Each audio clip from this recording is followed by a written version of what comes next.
climate change that occurred 307 million years ago caused some species to perish and others to thrive, according to a new study.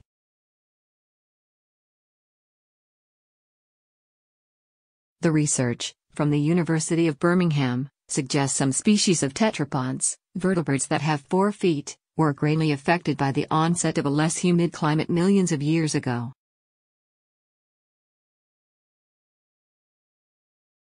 The change resulted in mass extinctions, but it caused some groups, among them the species that gave rise to modern mammals, to thrive and expand across the world, according to the new study.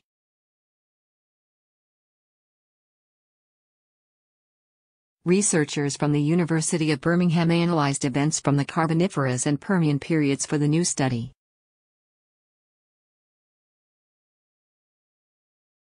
The periods, which happened 358 to 272 million years ago, are some of the most important in the history of lifeforms on dry land.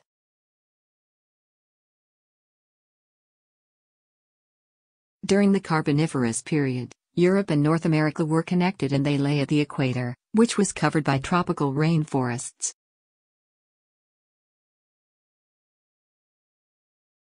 The humid and warm climate around the equator allowed the rainforests to thrive.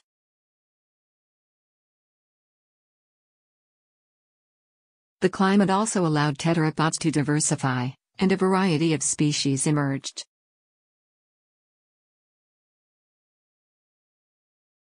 However, near this period's end, around the time that the amount of tetrapod species in existence was rising, the climate in the region became drier.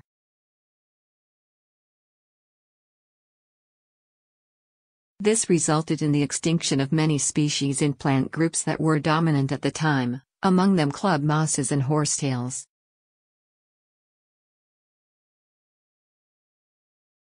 Until now, researchers knew only how the plant community was affected by this shift.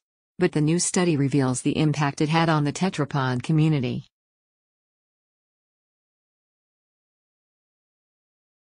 The reason that scientists were not able to discern the changes made to the tetrapod community earlier is blamed on gaps in fossil record data.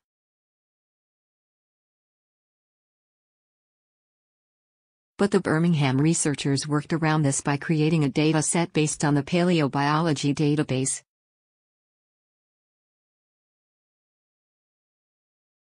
They estimated biogeographic and diversity changes by way of advanced statistical methods and found that tetrapod diversity went down following the collapse of the rainforest and occurrence of less humid conditions.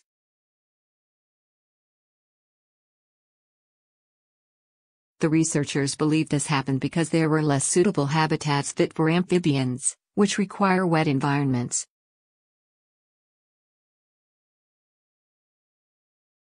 But the scientists also learned that, following the rainforest collapse, the remaining tetrapod species subsequently expanded all over the world, traveling longer distances from the equator.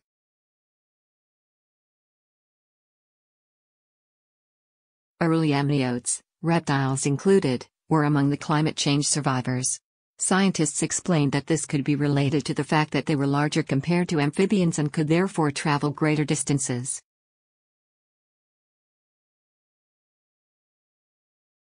Additionally, amniotes could lay eggs and did not exclusively require watery habitats.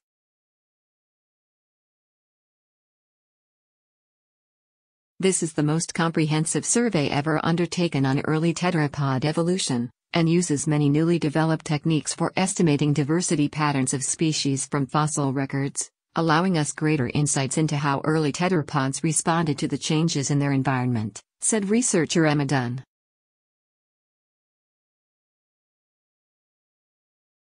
She added, "We now know that the rainforest collapse was crucial in paving the way for amniotes, the group which ultimately gave rise to modern mammals, reptiles and birds, to become the dominant group of land vertebrates during the Permian period and beyond."